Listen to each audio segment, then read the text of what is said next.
Good morning, students of class 9. I will start chapter first cell of the biology. Right? So today I will start chapter cell. Cell structure से हम शुरू करेंगे। First of all कुछ students question पूछे थे कि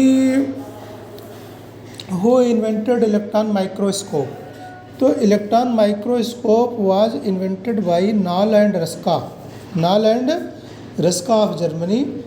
ही invented they invented Knoll and Ruska invented electron microscope in 1932.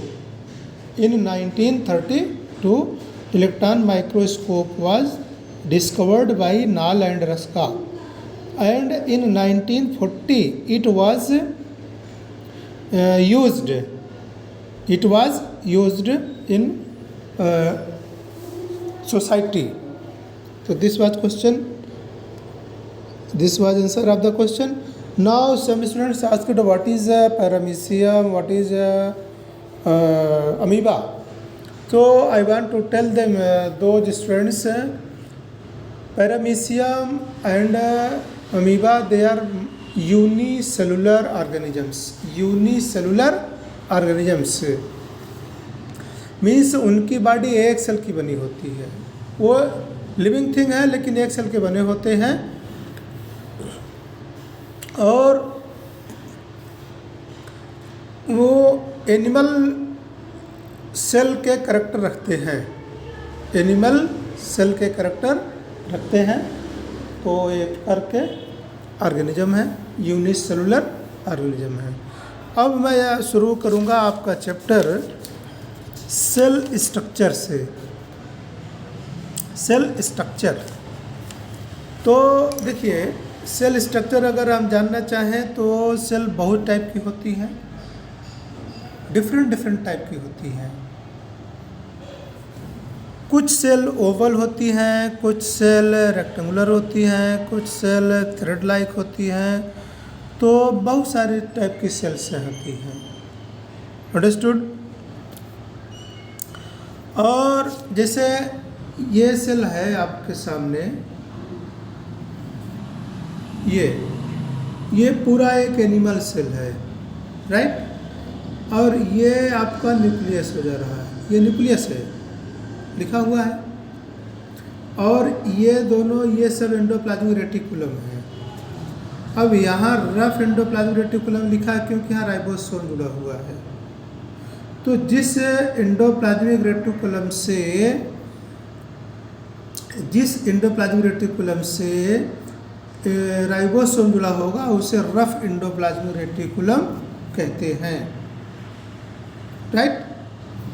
चलिए, और जिससे जैसे ये सब हैं इनमें राइबोसोम नहीं जुड़ा हुआ है, ये स्मूथ एंडोप्लाज्मिक रेटिकुलम बोले जाएंगे। ये आपका गोल्गी अपैरेटस बोलते हैं और इसको माइटोकॉन्ड्रिया बोलते हैं। इसको बोल सकते हैं फ्री राइबोसोम, इसको बोल सकते हैं।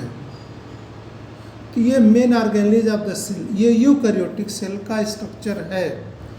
यूकैरियोटिक सेल का स्ट्रक्चर है क्योंकि इसमें न्यूक्लियस प्रेजेंट है और मेम्ब्रेन बाउंड ऑर्गेनेज इसमें प्रेजेंट है। Therefore it is eukaryotic cell. Okay. अब इसके बाद आपको हम दिखाते हैं, ये प्लांट सेल है। क्या है? Plant cell. ये आपका प्लांट सेल है, राइट।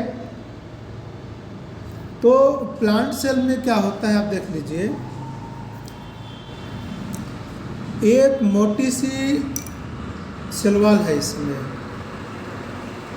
एक मोटी सी सेल वॉल, देखिए ये सेल वॉल है, राइट। फिर इसमें बहुत सारे ऑर्गेनेज हैं। जैसे इसको बोलेंगे हम सेंट्रल वैक्यूल, और ये हो जाता है इसका न्यूक्लियस, ये न्यूक्लियस है। और किनारे साइड एंडोप्लाज्मिक रेटिकुलम लगे हुए हैं, राइट। ये राइबोसोम्स हैं, ये राइबोसोम्स हैं। और ये माइटोकॉन्ड्रिया आपका हो गया, देखिए माइटोकॉन्ड्रिया हो जा रहा है। और इसको बोले क्लोरोप्लास्ट, इसको किचन बोलते हैं क्योंकि फूड इसी में बनता है, फोटोसिंथेसिस इसी में होता है। और राइबोसोम हो गया, गाल्गी वेसिकल्स यहाँ पर हैं। तो ये हो गया आपका, ये प्लांट सेल है आपका। इसी तरह से प्लांट सेल होता है क्योंकि इसमें क्लोरोप्लास्ट होता है, क्लोरोप्लास्ट के अंदर क्लोरोफिल होता है, क्लोरोफिल में फोटोसिंथेसिस होता है और फोटोसिंथेसिस के द्वारा फूड बनता है और उसी फूड से सब पोषित होते हैं। तो ये हो गया आपका प्लांट सेल। फिर उसके बाद आता है ये एक आपका प्रोकैरियोटिक सेल है। ये क्या है? Prokaryotic cell. प्रोकैरियोटिक सेल ये आपका प्रोकैरियोटिक सेल है, राइट। इसमें केवल ये डीएनए का थ्रेड है, बस न्यूक्लियस एब्सेंट है, इसमें न्यूक्लियस एब्सेंट है। और मेम्ब्रेन बाउंड ऑर्गेनेल इसमें नहीं है, ये सब राइबोसोम से हैं। फ्री राइबोसोम इसमें पाए जाते हैं, फ्री राइबोसोम इसमें पाए जाते हैं। और इसमें साइटोप्लाज्म होता है, बस। सेल वॉल ये किनारे किनारे, इसको सेल वॉल बोलेंगे। सेल वॉल से लगा हुआ एक होता है प्लाज्मा मेम्ब्रेन, तो प्लाज्मा मेम्ब्रेन भी होता है। तो इसको इस बुक से आप सब स्ट्रक्चर को लर्न कर लीजिए, बहुत इंपॉर्टेंट चीज़ है। अगर ये लर्न रहेगा तो सेल को समझने में दिक्कत आप सबको नहीं होगा। Okay right. फिर आप सबको हम सेल हो गया, 3 टाइप की सेल, एनिमल सेल हो गया, ये प्लांट सेल हो गया और प्रोकैरियोटिक सेल हो गया। 3 टाइप की सेल क्लियर हमने आपको बता दिया है। अब उसके बाद हम आप सबको सेल स्ट्रक्चर के आगे हम ले चलते हैं। अब इसके बाद आप सबको लर्न करना चाहिए कि सेल के अंदर क्या होता है। सेल के अंदर क्या होता है? तो सेल के अंदर बहुत सारे ऑर्गेनेल्स होते हैं। सेल के अंदर बहुत सारे ऑर्गेनेल्स होते हैं और उन ऑर्गेनेल्स को आप सबको लर्न करना होगा। तो सेल, अगर हम एनिमल सेल अगर हम ले पहले, तो सबसे पहले जो लेयर होती है उसे हम ये प्लाज्मा मेम्ब्रेन कहते हैं। ये इस लकीर को जो आउटलाइन है इसको हम प्लाज्मा मेम्ब्रेन कहते हैं। ये हो गया। चलिए, प्लाज्मा मेम्ब्रेन के अंदर जो पूरा मटेरियल होता है उसे हम प्रोटोप्लाज्म कहते हैं। क्या कहते हैं? प्रोटोप्लाज्म। अब प्रोटोप्लाज्म को 2 भागों में बांटा जाता है। सेंटर पर न्यूक्लियस होता है, इसको न्यूक्लियस बोल दिया गया। न्यूक्लियस को छोड़ने के बाद जो पूरा ये किनारे का मटेरियल है, पूरा इसमें जो कुछ है, ये सब को लेते हुए हम क्या बोलेंगे? साइटोप्लाज्म।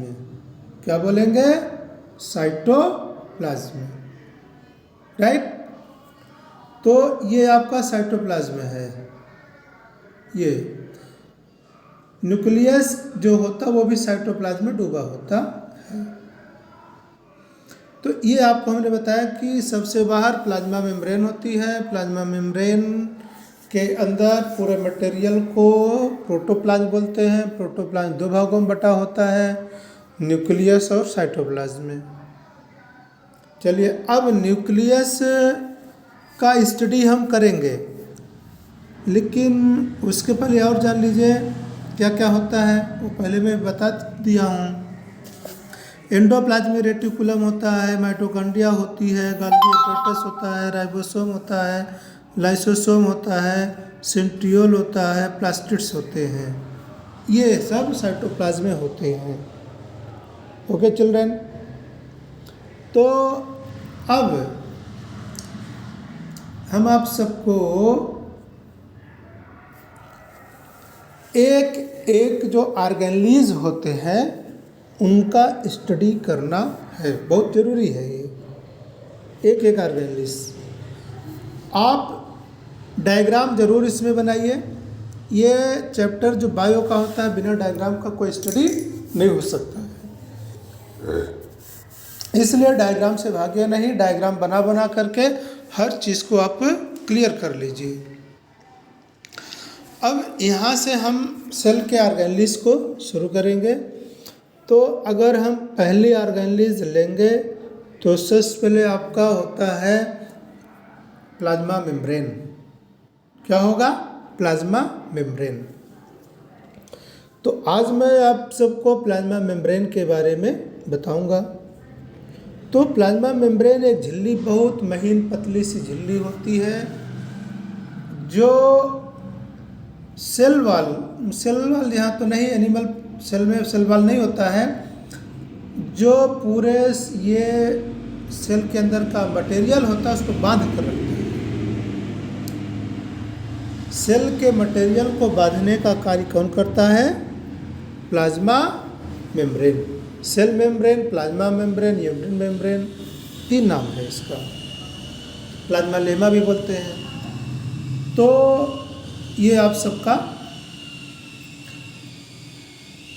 मैटर है, इसको अच्छे से लर्न कर लीजिएगा और अच्छा रहेगा। हम कल मतलब कि नेक्स्ट वीडियोस में जो स्टडी है वो शुरू करेंगे हम प्लाज्मा मेम्ब्रेन से। अब इस तरह से हम एक एक करके ऑर्गेनेलिस को आप सबको एक्सप्लेन करेंगे और केयरफुली आप सब सुन करके इसको लर्न करिए। Thank you very much. May God bless you.